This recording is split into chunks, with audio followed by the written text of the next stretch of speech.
Shri P N Narayanan, ഇപ്പോൾ ബ്രിട്ടനെ സംബന്ധിച്ച് ബ്രെക്സിറ്റിന് ശേഷമുള്ള ഒരു സുപ്രധാന ഡീലായി തന്നെയാണ്, സ്വതന്ത്ര വ്യാപാര കരാറായി തന്നെയാണ് ഇതിനെ വിശേഷിപ്പിക്കുന്നത്. ഇനി മറ്റൊരു കാര്യം കൂടി ചോദിക്കുകയാണ്. കുറച്ച് പഴയ കാലത്തേക്ക് പോവുകയാണെങ്കിൽ കേരളത്തിൻ്റെ കാർഷിക മേഖലയെ തന്നെ തകർക്കുന്ന ആസിയാൻ കരാറിനെടുത്ത് അറബിക്കടലിൽ എറിയുക എന്നൊരു മുദ്രാവാക്യം ഒരു 10-15 വർഷം മുൻപേ നമ്മൾ കേട്ടിട്ടുള്ളതാണ്. അത്തരത്തിൽ വളരെ കുറഞ്ഞ വിലയിൽ സാധനങ്ങൾ മാർക്കറ്റിലേക്ക് എത്തുമ്പോൾ അതിൻ്റെ ഗുണമേന്മയും വലിയ തോതിൽ ചർച്ച ചെയ്യപ്പെടുന്ന ഒരു വിഷയമാണ്. ഒപ്പം ആഭ്യന്തര മാർക്കറ്റിൽ ഉണ്ടാകുന്ന വിലയിടിവ്, അതായത് ഇവിടുത്തെ കർഷകർ നൽകുന്ന സാധനങ്ങളുടെ ഗുണമേന്മയുള്ള സാധനങ്ങൾക്ക് പോലും വിലയിടുന്ന ഒരു സാഹചര്യം ഉണ്ടാകുന്നു. റബ്ബറിനടക്കം വിലയിടിഞ്ഞ ഒരു സാഹചര്യം ഒക്കെ തന്നെ കൂട്ടിച്ചേർത്ത് പറയുകയാണെങ്കിൽ ഇത് ഏത് രീതിയിലായിരിക്കും നമ്മുടെ മാർക്കറ്റിനെ ബാധിക്കുന്നത്, പ്രത്യേകിച്ച് നമ്മുടെ ഇവിടുത്തെ കർഷകരെ കൂടി ബാധിക്കുന്നത്?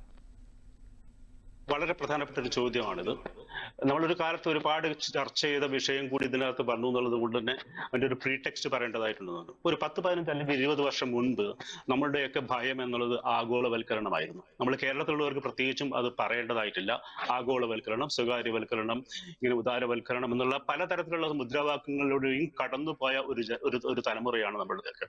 അപ്പൊ ആഗോളവൽക്കരണത്തെ ഭയപ്പെട്ടുകൊണ്ട് ജീവിച്ച ഒരു തലമുറയിൽ നിന്നും മാറി ഇപ്പോൾ ആഗോളവൽക്കരണത്തിലേക്ക് ഇന്റഗ്രേറ്റ് ചെയ്യാൻ ശ്രമിക്കുന്ന ഒരു തലമുറയിലേക്ക് നമ്മൾ മാറിയിട്ടുണ്ട്. അത് നമ്മളുടെ ഈ വലിയ രീതിയിലുള്ള പ്രയത്നത്തിന്റെ ഭാഗമായിട്ടാണ് അത്തരത്തിലുള്ള ഒരു സാധ്യമായി വന്നത്. അങ്ങനെ ഇന്റഗ്രേഷൻ എല്ലാം സാധ്യമായി വന്ന് ഒരു തരത്തിലുള്ള ഒരു സ്റ്റേജിൽ എത്തി നിൽക്കുമ്പോഴാണ് ഇപ്പോൾ ഈ ട്രംപിന്റെ തിരിച്ചു നടത്തം നമ്മൾക്ക് മുമ്പിൽ പ്രത്യക്ഷപ്പെട്ടത്. ഈ ട്രംപാണ്, അമേരിക്കയാണ് ലോകത്ത് ആദ്യമായിട്ട് ആഗോളവൽക്കരണം, സ്വകാര്യവൽക്കരണം ഒക്കെ മുന്നോട്ട് വെച്ച് കൊണ്ടുവന്നത്. നമ്മൾക്ക് ഭയപ്പെടുത്തിയതും ഈ അമേരിക്ക തന്നെയായിരുന്നു. പക്ഷെ അമേരിക്ക തന്നെ പിറകോട്ട് നടന്നു, നമ്മൾ ഒരുപാട് മുന്നോട്ട് പോയി. ഈ സന്ദർഭത്തിലാണ്, ആ കോണ്ടെക്സ്റ്റിൽ വേണം നമുക്ക് ഇതിനെ കാണാനായിട്ടുള്ളത് വേണം. അതുകൊണ്ട് തന്നെ അമേരിക്കയെ സംബന്ധിച്ചിടത്തോളം അവർ 500% ടാക്സ് നികത്തുമ്പോൾ നമ്മൾ 0% ടാക്സിൽ കയറ്റുമതിക്ക് തയ്യാറാണ് എന്ന് 2 രാജ്യങ്ങൾ ചേർന്ന് പറയുമ്പോൾ അത് ട്രംപിനുള്ള വലിയൊരു സന്ദേശമാണെന്ന് കാണണം.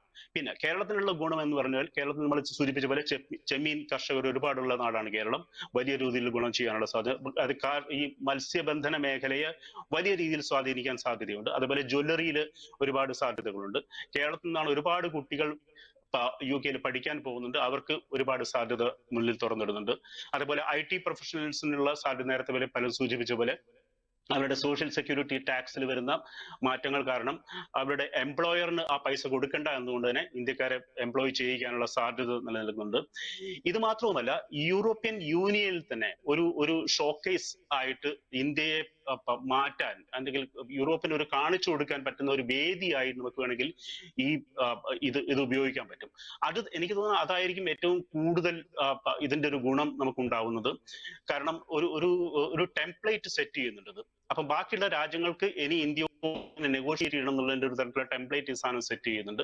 അതും ഇതിന്റെ ഒരു പ്രധാന ഒരു ഭാഗമായിട്ട് നമുക്ക് ഇതിലൊരു ഫ്ലിപ്പ് സൈഡ് എന്താണെന്ന് വെച്ചാൽ, നേരത്തെ ഇവിടെ സൂചിപ്പിച്ചതുപോലെ ഇന്ത്യയിലെ കർഷകർ വലിയ രീതിയിലുള്ള പ്രതിസന്ധിയിലാണ്. ഇപ്പം ലോക മാർക്കറ്റിൽ നിന്ന് ഹൈലി സബ്സിഡൈസ്ഡ് ആയിട്ടുള്ള ഫുഡ് പ്രോഡക്ട്സ് ഇന്ത്യയിലേക്ക് ഇറക്കുമതി ചെയ്യപ്പെടുകയാണെങ്കിൽ ഇന്ത്യൻ ഫാമേഴ്സിന്റെ നട്ടലൊടിയും എന്നുള്ളതിന് യാതൊരു സംശയവുമില്ല. കാരണം വലിയ രീതിയിലുള്ള സബ്സിഡിയോട് കൂടെ ഉണ്ടാക്കുന്ന പ്രൊഡക്ട്സ് ആണ്. അത് ഇന്ത്യയിലേക്ക് വന്നു കഴിഞ്ഞാൽ ഈ ഇന്ത്യൻ ഫാമേഴ്സിന് അതിനെ താങ്ങാൻ പറ്റില്ല. അതിൽ 2 കാര്യമാണ്. ഒന്ന്, ഇന്ത്യൻ ഫാമിംഗ് സിസ്റ്റത്തിന് വലിയ രീതിയിലുള്ള മാറ്റങ്ങൾ വരുത്തേണ്ടതായിട്ടുണ്ട്. അത് മാത്രവുമല്ല, ഇതിലെല്ലാം പുറമെ നമുക്കുണ്ടത് മാർക്കറ്റ് തുറന്നു കിട്ടിയാൽ മാത്രം പോലെ ആ മാർക്കറ്റിലേക്ക് പറ്റുന്ന രീതിയിലുള്ള ക്വാളിറ്റി പ്രോഡക്റ്റിന്റെ ക്വാളിറ്റി എന്നുള്ളതും വളരെ പ്രധാനപ്പെട്ട ഒരു കാര്യമാണ്. അപ്പം ഇന്ത്യയെ സംബന്ധിച്ചിടത്തോളം ഒരു വലിയ സാധ്യതയാണ്, വലിയൊരു ചാലഞ്ചാണ്. അത് നമ്മുടെ പ്രോഡക്ട്സിന്റെ ക്വാളിറ്റി എല്ലാം ഇംപ്രൂവ് ചെയ്യാനുള്ള ഒരു തരത്തിലുള്ള ഒരു സാഹചര്യം നമ്മൾ സൃഷ്ടിക്കപ്പെടുന്നുണ്ട് ഇതിൽ കൂടെ എല്ലാം. ഇത് നോക്കുകയാണെങ്കിൽ overall this is A very positive step. But yes, നേരത്തെ ഇവിടെ സൂചിപ്പിച്ചതുപോലെ ഈ തരത്തിലുള്ള ഫാമേഴ്സിന്റെ കൺസേൺസ് എല്ലാം ഇന്ത്യക്ക് മറ്റൊരു തരത്തിൽ അഡ്രസ് ചെയ്യേണ്ടതായിട്ടുള്ളത് വരുമെന്നുള്ളതാണ് എനിക്ക് പറയാനുള്ളത്.